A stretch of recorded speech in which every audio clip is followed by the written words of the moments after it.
Look, everyone called Detroit Become Human a cinematic masterpiece, but let's be real.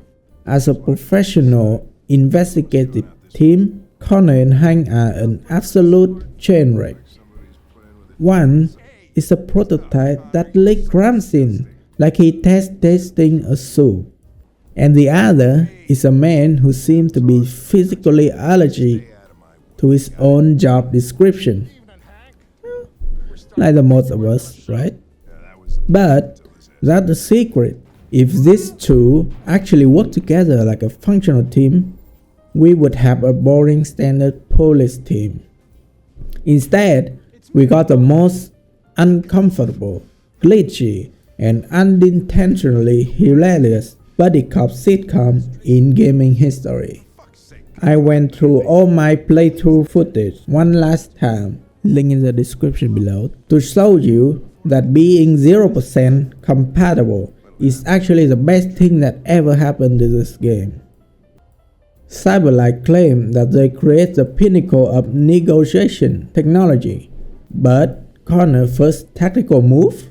Walking into a bar and bribing a drunk guy with more whiskey. That is the least efficient use of billions of dollars I ever seen. And look at Hank. He doesn't even hesitate. He sees a working credit card in a suit and immediately calls for a double. Make it a double. This isn't a partnership. It's a hostage situation where the hostage had a tab.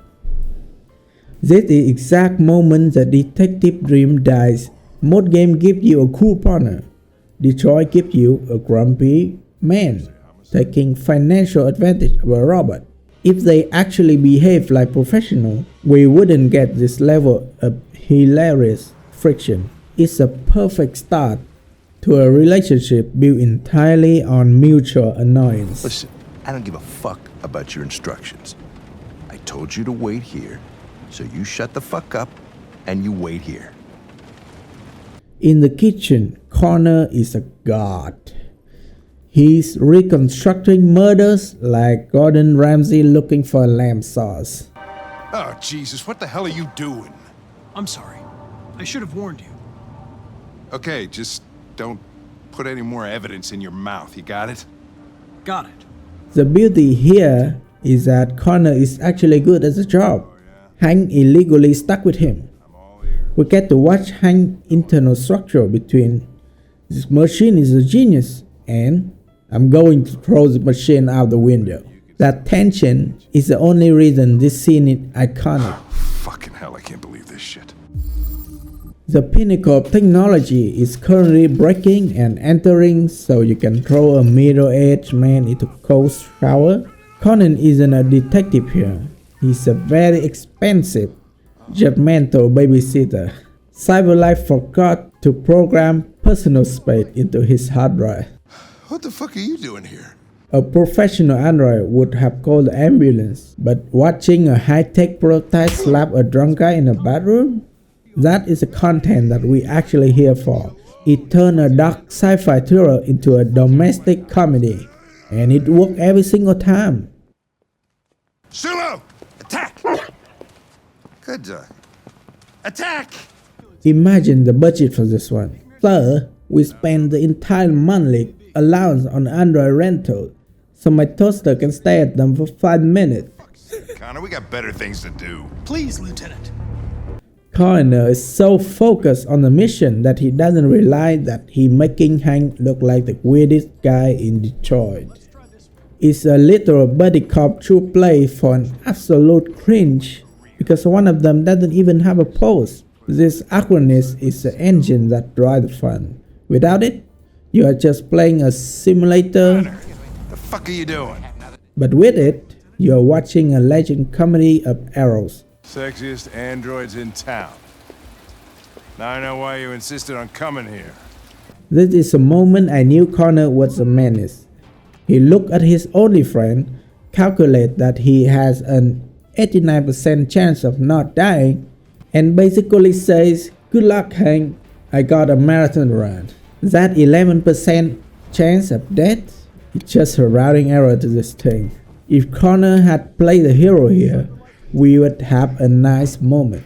By leaving him, we get to see just how cold and hilarious the machine logic truly is. It adds a level of absurdity to the stake that keep you glued to the screen, wondering what this toaster will justify next.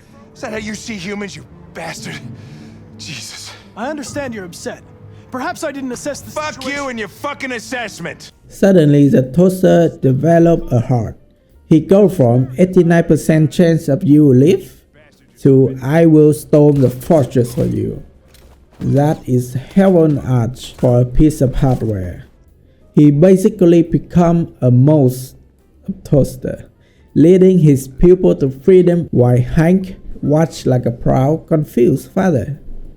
This is where the duo become legendary. The failure of their professionalism led to a genuine friendship. Because they struggle to the licking, the bribery, and the constant friction, the payoff actually feel earned. Watching them finally click is a reward for sitting through all that beautiful dysfunction. So, before I delete the footage forever, I'm calling it Connor and Hank are the best / worst duo in the history. Their failures to be normal made the game really fun, and the fact that they are fundamentally incompatible is exactly why we are still talking about them in 2026. Whoa, hey! Oh, Connor, you're so disgusting.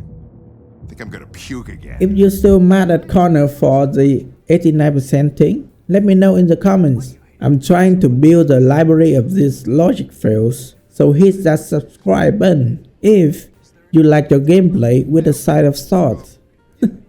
See you on the next one. Why do they make you look so goofy and give you that weird voice? Cyberlife androids are designed to work harmoniously with humans.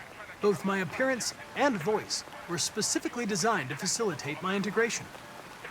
Well, they fucked up.